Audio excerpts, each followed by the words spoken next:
Hi, I'm Naveen Light. I'm Ilka Oster. And I'm Jo Drennan. And we're friends, sometimes. Today we're talking about authenticity because there's a hell of a lot going on about it. So we thought we'd give you our different points of view about what does it mean to be authentic and what does it mean to be inauthentic. What's your thoughts, Ilka? Well, I don't actually know what authentic means, really. I mean, I know it gets used in marketing a lot. People say they're authentic. I suppose it means that they're true to themselves. But I don't know what that means. So, yeah, I don't really know what it means, Naveen. That's my take on it. And that's okay. Yeah. What does it mean to you, Jo? Well, inauthentic I have some experience with because I spent most of my life like that, like putting a shell out there to the world, not being the real me. Protecting myself, I think that's what it is. Yep. And what are you protecting yourself from, Jo? The opinions of other people. And we care so much about that, don't we? Because all those other people matter so much. And they're right, they're all right. Yeah. And we are wrong, we are so wrong. Because in order to make other people right, we have to make ourselves wrong. And that's why you've got to be authentic to you. And if that means that you're being fake, that's okay. At least you're being authentically fake. Yeah, well, so what does that mean, Naveen? To be... That means, What does that mean? it's okay to not be 100% yourself. Because let's face it, some of us are a little bit too loud and too big for the world to handle. So we just do that in private groups to get where we're coming from. So I was in hospitality for some years. Now, if I would go in and start being myself, I would probably not have any customers. And while that didn't really bother me, the people I paid, it would bother. So I pretended to be sweet and nice. And hey, I could do that too because you can't fake what's not part of you. Yeah. So I can be sweet and nice a lot of the time. Like right now, I'm really being sweet and nice. Oh, Does really? Does it feel noticed. different? Does it feel different? Like if you're in the cafe, like how do you know that you're being different? Okay, I know because I am a bullshit caller. So when I have a customer who would come in and give me all their bullshit and their sob story, my potent self would come out and say, did you want to change that? And did you want to get out of your story and get on with your life and contribute to the world in that beautiful being that I see you as? Yeah. But they're not ready to hear that. So that would have been my authentic self. But hey, I have to do that when people pay me. So I need to not do that for free anymore. And I need to be okay with people telling me their sob story because some people need that and that's okay. Yeah. So I'm now authentically listening to people's sob stories, and then when they want to pay me, I will ask them, do you want to get out of it? Do you want to live a life of happiness and joy? Yeah. Which is So a lot more fun. it reminds me, now that you're talking about it, it actually reminds me of children.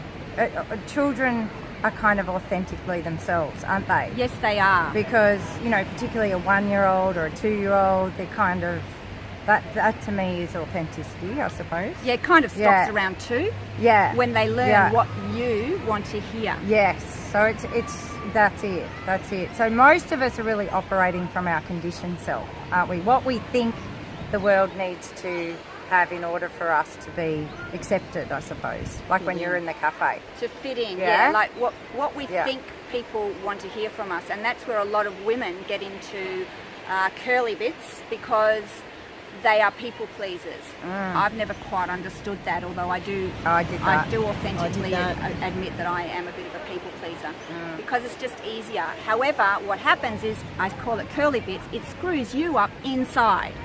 And that's no fun.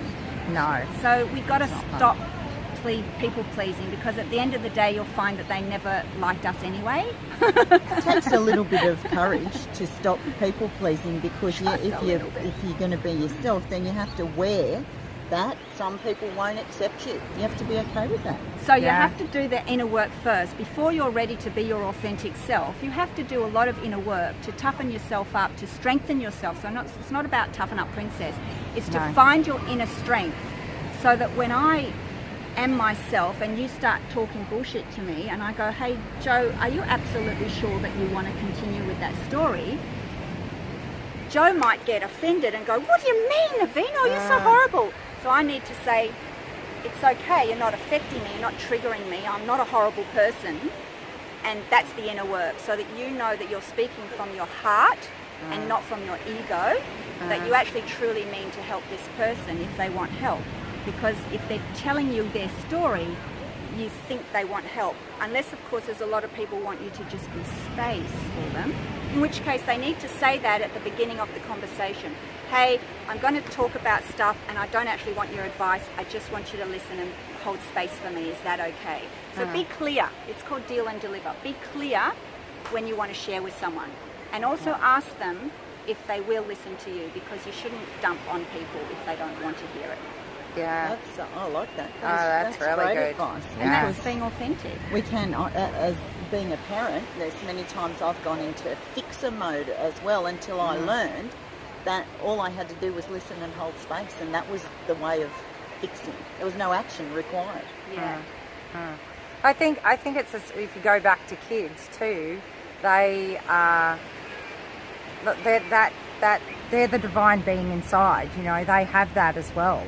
So the rest is kind of the conditioning that's put on later, isn't it?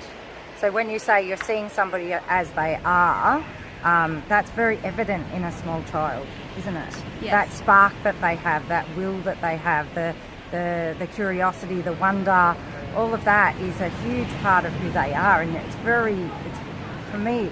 Well, I can still see that in people. That's the thing. Like I can see that, and I think you can see that in people. And then when you can see that in people, the story does seem very unserving towards that part of yourself, I suppose. It feels fake, because when you can see and recognise the true authenticity of a person, when they are not being authentic, some people can hear that and you are like, oh, why aren't you being your authentic self? Because the world wants your authentic self. They don't want your fake self, because your fake self isn't serving yourself or anyone else, so it's kind of wasted energy for you. So just be yourself. And of course that's also confusing. Oh yes, I want to be authentic. What does that mean? So what does that mean, being authentic? Yeah, well, it doesn't mean, it sounds like it could mean, speaking your mind all the time, and that's not necessarily the case. You can take this one, Ilka. Well, I have to always bring it back to a child. A child is authentically themselves, because they are, they do actually speak their mind, and that's actually okay. So when you're being authentic, what do you do, Ilka? Do you speak your mind? Yes, I do. Yeah. I don't know. I do. I know what Yeah, being I do authentic speak means my to mind. me. It's Yes. this peace inside. There is no angst. There is no knot in my gut. There is just It's complete peace in my body and my mind. There's no overthinking. It's just it's just easy. That's how I know I'm being authentic. I love that. It's not overthinking. Have I said the right thing? Have I done the right thing? Then you know you haven't been authentic. Being authentic is just speaking from your heart in a kind and generous way. So it's not about, okay, so that's maybe another topic, speaking your truth, because there's a few people who twist that one around. But yeah, being authentic is just being peaceful to you. So if someone is being rude and horrible and nasty, you can say, hey, I don't really need to be hearing this right now, so I'm just going to go outside, unless you want to maybe change a little bit how you're talking to me. And that's not the same as being triggered. I'm not being triggered, but I still also don't really want you to continue with your abuse, because I know that when you're abusing me, you're actually abusing yourself. And I don't want you to abuse yourself. Yeah. There's so many levels of authenticity. And I think the more aware you become, the more you really understand that most of your speaking, 95% of it, is being filtered through your past and filtered through your belief systems, filtered through, programs that you've learnt from your parents. So the more aware you become of how much you actually do that, then the more you can kind of see through that too, and that's where you start coming from. I've found the more I'm aware of those filters happening, I can be at peace, because I can kind of just let them go. Yeah. So Joe was right. Yeah. So when you feel peaceful inside Yeah. and you're not doubting yourself, that's when you're being authentic. And geez, that's pretty simple, isn't it? It's very simple. And if you're not feeling peaceful and content inside, you've got work to do, and that's okay. Yeah, and I think children are a really good example. You know, you see a little child playing at the beach or something like that, and they're just enjoying themselves. You know, they're in total creativity mode and building a sandcastle, something like that. Like, yeah, So you remember those times. Try really hard not to tell your kids off and tell them that they're doing the wrong thing, because that kind of really crushes them. Yeah. But you can definitely teach them how to be safe, but don't make it in a way of, don't do that. Just go, Yeah. hey, you might want to do this instead, sweetie, because otherwise you might drown in those big waves. You might want to come a little bit out of the depths and into the sand a bit more. Yeah. Rather than, get out of there, what are you doing? Yeah, because that's coming from your danger program as opposed to how they'll be thinking. You know, a child is not thinking in that way. So, yeah, they're good teachers. And I think that's about enough about authenticity. Yeah. I'm authentically signing out. I'm Naveen Light. I'm Ilka Oster. I'm Joe Drennan. Bye. Bye.